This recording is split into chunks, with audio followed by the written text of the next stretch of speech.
So let's introduce our players, starting from this guy in the top left. We have NightEnD from Team Fnatic. Andre's picked to win the series. And your pick to win all of NASL, right? Is that what you're saying? What? Because you're praising him so much. I'm praising him. I figured you might as well just count him Season 3 champion. EG Puma. That's true. How could if 3-time, man, he gets the golden mouse award. NightEnD versus Puma in the finals? Is that what we're predicting? Oh no. I wouldn't say that. Zenio is the blue Zerg in the bottom right from Team Liquid. Zenio, of course, one of the best ZVPs against foreigners. He won against Huang Xin earlier in NASL Season 3. And again, outrageous percentages in his favor. 4 out of every 5 games against Protosses, he wins. At the same time, NightEnd's not too bad himself.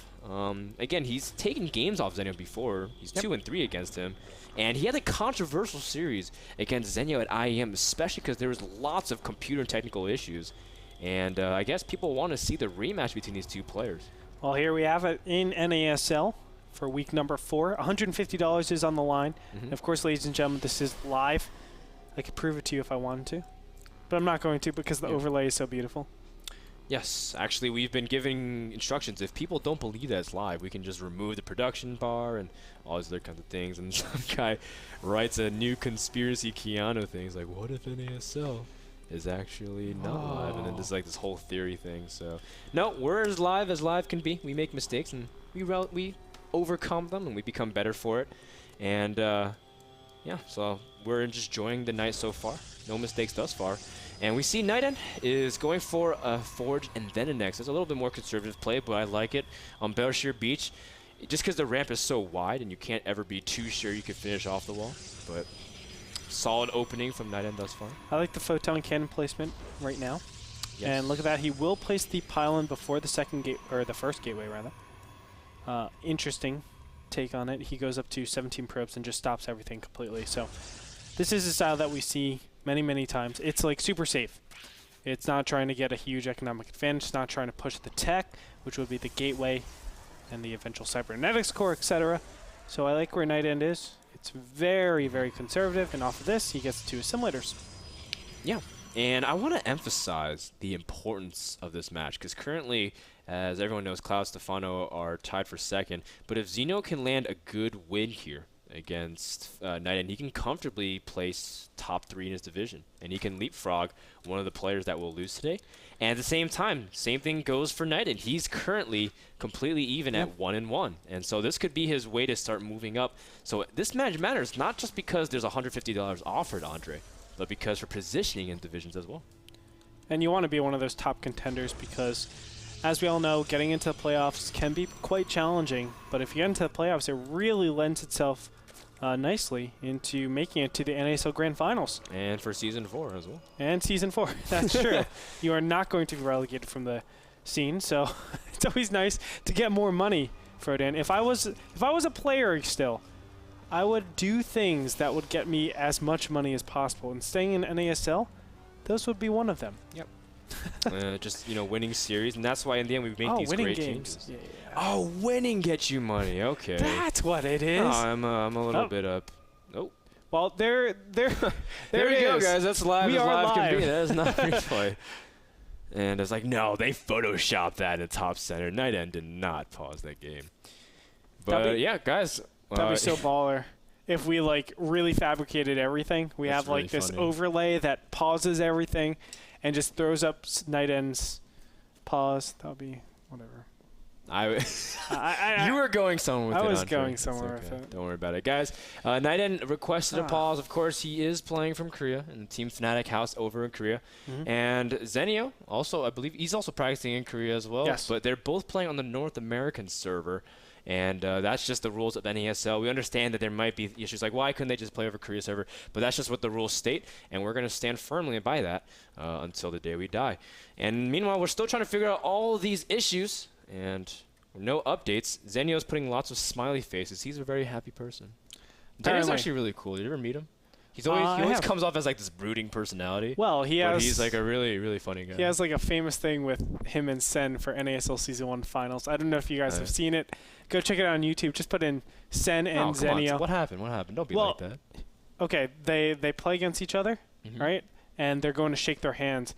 Sen's already inside the booth, And Zenio just stares at him, like he's like gazing down upon him, and he's like giving him the stern look.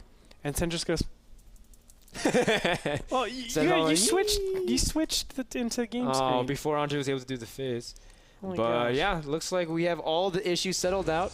And Zenio, he has a game face, no doubt. One of the best poker faces in StarCraft 2 because he looks like a killer. He looks like an assassin. He could easily replace Brad Pitt in Mr. and Mrs. Smith. That's how much of a, He'd that's how easily much make of a Lady Gaga is. look like a noob. In music? Pop, poker face, poker. Come on, dude. I was really slow. I was like, where? In fashion? I'm like, ah. But yeah, so Zenio, he's currently droning up pretty comfortably, getting 3 hash before gas. NightEnD did not really spend any resources attempting to stall any of the production capabilities of Zenio. And I like that. You know, a lot of Protoss sometimes toss like 450 resources really easily, and they kind of waste it and delay a lot of tech. Yeah. But NightEnd's just going to stick to his plan, which is quick Stargate. The Stargate tech has been revealed. Zenio knows this is coming, so Spore Crawlers are imminent. There they are, 2 Spore Crawlers in production right now. I feel like Zenio he's practiced enough to defend against this very efficiently. This is a really great build if your opponent doesn't know what's coming, and you can take advantage of positioning, especially on Belshir Beach. You can see the Void Array can actually see up onto this high ground and throw units and really make it hard for Zenio to defend at all places. In the meantime, he can just go around and start attacking the 3rd base, right? Really, really opposite directions where units need to be positioned. So I feel like this does have a lot of potential, but look at that. An additional Void Array is going to be made here. That's a very interesting take. Oh. Normally we don't see this because the response is just to mass up in queens. And it's really easy to do that, but it needs to be identified. That's the big question. Yeah, Can his opponent identify it? Well, there's kind of a tell. I wouldn't say it's a 100% tell, but there's kind of a tell, seeing as the pylon over here is blocking off completely. Normally you wouldn't do that if you're doing some sort of gateway pressure. If you know it's Stargate tech, it's most likely going to be continued Stargate tech. The probability of that is pretty high. You know what also is a pretty big tell? The Void Array is cleaning up the Zerglings right outside the natural, so. Boom.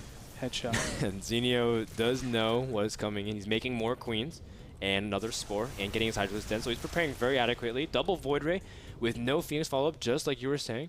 And NightEnD, he's already preparing a switch while grabbing his 3rd. Interesting. Okay, so, you know, when he's getting this gateways, normally I expected maybe some Zealot Void Ray pressure. We've seen that in the past. The Zealots keep the Queens and the Spore Crawlers at bay, and the Void Rays, of course, can go to work from there. But really interesting mix-up of things. What do you think about this kind of build? Oh, he's got 3 Void Rays. Well, yeah, I like this. What he's trying to do is force his opponent to play in the dark and play very defensively. You can see that he has no indication that this top right base is going down. Unfortunately for NightEnD, Zenio is already rallying all these units over here. Knows. And, oh my god, he needs his Void Rays back here ASAP. Oh. This is awesome play, I think, from NightEnD, but it needs to go undetected. There's a very thin timing where Zenio can take advantage of it, and he managed to find the timing to do that. And he's going to start working on the gateway, actually. I figured he'd start working on the cannon. The Void Rays finally run into the army and gets back in time. Zenio has temporarily resumed a little bit of map control. He's taking his 4th base, and his Roaches trying to move out here, but he's making some Hydras as well. So, you know, Zenio feels pretty comfortable because he knows there's no Phoenix follow-up here. He knows what NightEnd's plan is, saw the revealed 3rd, and he also saw the Sentry count, so he knows, you know, oh, NightEnd's not really hiding a lot of gas and preparing things like Colossus directly. We see the cancel on the 4th here from Zenio, but not that big a deal. As you can see, he's still feeling pretty comfortable, making a lot of Hydras in preparation. And he's got a pretty good drone count, too. So I feel like Zenio's looking pretty decent right now. Yeah, this is normally what we see from Zenio as well. He goes Roach Hydra against a lot of tech builds and really tries to apply pressure as best as he can. Unfortunately for NightEnD, he's not going to Colossus anytime soon. You can see he does have a robotics facility, but it's getting observers, and he doesn't have a robotics bay put down anytime soon as well. I like what he's doing. He's trying to overdevelop his units as best as possible, but if he can try to segment those Hydras, maybe he's in a good position, then obviously his Void Rays take over. but that's a big if, man. Ooh, Roaches have Tunneling Claws and Burrow, and there it is. He's going to reveal it immediately if the Tunneling Claws immediately didn't give it away. And Zenio is powering up considerably, 10 Roaches, but his units are kind of out of position. Needs to get a better concave. He's going to run straight up into the sentries, which didn't get to force field them away. The Hydras are working on the gateway units, actually, not even targeting down any of the Void Rays. And Zenio did manage to pick off a lot of the key units, targeting down the sentries, and you can see NightEnD is running out of options in terms of controlling space, but +2 and Blink will finish momentarily, considerably increasing DPS of his army. Of course, what NightEnD wants to do is get away from this army composition. He doesn't want to make additional Stalkers. He wants to get those Colossus in, but actually he's doing a great job retaining as many units as possible. Another round of Roaches come in here and does force the retreat of NightEnD. He needs to back up just into his cannons for another round of units, and also +2 is about to finish, so that's a pretty critical timing as well. Yeah, and with +2, he'll be even in terms of trading with Protoss. Actually, no. Upgrades from Zerg scale much better than Protoss. Roaches get 4 additional damage. You can see the blink here from NightEnD. This is a pretty decent position. All of his Stalkers can get in and get all the damage in, but the Hydras do get picked off really easy. The Void Rays adding some considerable DPS as well, and NightEnD actually holding very nice. As you can see that Zenio is still just massing Roaches, not a real form of anti-air, really trying to power his way through against his army, but the supply of NightEnD is climbing while Zenio's is holding relatively still. And think NightEnD can actually blink into his opponent's main at this point, so this is a great position for him.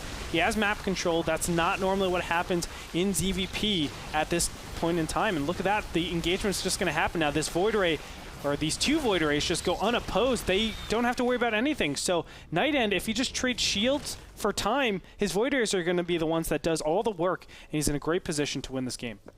NightEnD already preparing his follow-up plan. His Robotics Bay is about to finish. He's getting a Warp Prism out and +3, so really trying to also gear away, not necessarily just rely on this composition, because of course with time, when Zerg gets things out like Infestors and other ways to really deal with Blink Stalkers, NightEnd's going to be in trouble, so he's going to fall back for now, take his 4th base, and yeah, you know, Zenio was not able to really to get his 4th base up that easily. He's been focusing a lot on aggression.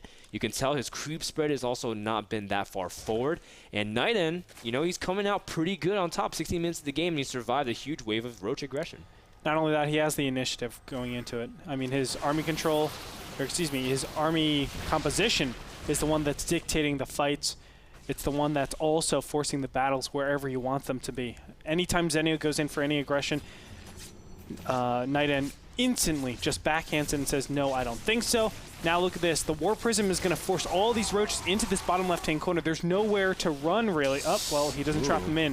I thought he was going to trap them in there. But this is a really good position for NightEnD. If he can get up to the ramp, the sentries are not going to force field, though, and they only block out some of them. As you can see, the Zerglings are now in, but NightEnD gets a nice position against the wall. Stalkers are going to try to blink back, or will he? NightEnd's actually not really blinking at this point. There he finally starts to do it. Yeah, he exhausted his blink earlier. That's why he couldn't. He blinked all the way up into the back. So it's unfortunate, but NightEnD still comes up on top from this battle. And still, finally. Goodness. And he's going to latch onto some of the Stalkers, but there just may be way too many units. NightEnD blinking forward and picking up some units, and Zenio is looking more and more vulnerable, though his Infestor count is starting to build, and NightEnd's going to take a note from that to just fall back. But no, some of the Stalkers get caught by the Fungals. A blink forward to try to disincentivize the Infestors from moving any further forward, but... Yeah, I don't know why Zenio actually pushed in there. He didn't have enough units. The Stalker count is pretty high, and now that Colossus are out in the field, or at least being produced, he will be in a position where basically the Infestors won't do anywhere near as much damage that they should be doing. Really, Zenio missed that critical timing. I think it's because his 4th base was so far behind, he wasn't able to get that up in time. More importantly, the 7th and 8th gas, you really need that to continue Roach and Infestor production. But here we have it. Zenio, he's not looking too good. Well, he's got some Infestor energy this time, more joining into the fray. You can see the Stalkers are being fungal, preventing them from being blinked. The Void Rays also caught him, but the Colossus comes in at a pretty clutch time, pushing back a lot of the Zerglings. Now, again, that +3 Colossus attack does allow it to one-shot Zerglings, basically. And you can see Zenio forced to cancel his 5th base, as NightEnD is more than content with that, forcing a cancel and keeping even on bases with Zerg. Looks very good for NightEnD. I mean, he needs to do a lot to mess this up at this point. I mean, NightEnD, he has his 4 bases up. Not only that, he has his 7th and 8th gases emerging. Once he gets those, he'll be in a great position. And where does Zenio go from here? His Greater Spire just now started, but his Hive Tech is severely delayed. We're 20 minutes in, and the Greater Spire isn't even up. War Prism in the bottom left-hand corner. Zenio might actually lose this hatchery over here. As the War Prism just leaves. Oh, it's okay. He's max. That's why. Yeah. This is going to be a big push. The last Colossus is about to finish. And do we have enough units? Let's check it out. 6 Corruptors out in the field. With that Stalker count, I do not think he has enough to take out NightEnd's army. And too many Zerglings. He's got a lot. He's got 6 Infestors, but not that much energy accrued. He's only about halfway on each. Normally, you'd like to stock it up and force the Stalkers from being able to move out, but the Corruptors can get in a decent position as long as NightEnd's not paying attention. But it's too many Zerglings. 91 Zerglings. That's too many. Oh, he's got 90. Oh, wow. You can't do it. The burst damage of these Colossus are simply going to annihilate every single Zergling that comes in here. Is enough, but the Fungals do drop, and a couple Force Fields preventing the units, and Zenio trying to force his way in there, but look at how fast the Zerglings are melting. At the same time, the Corruptors do push back the Warriors just temporarily, making the jobs a little bit easier for the Roaches, but just like you were saying, NightEnd's army is just so intimidatingly strong. The blink forward proving so much confidence from our Protoss player from Fnatic, and there it is. GG. Well played by NightEnd. Looking really great.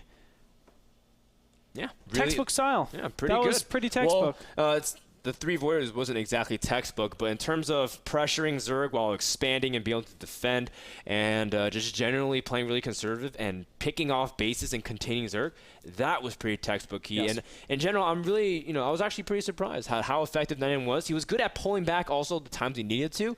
As when I play PvZ, so many times I pick off an expansion and then I'm like, okay, great, now I can, kill him, kill him or something. No, but no, he just made a huge amount of units and was able to show restraint and was overall able to take the game. What I really liked about that, additionally, was just him punishing his opponent for being out in the middle of the map.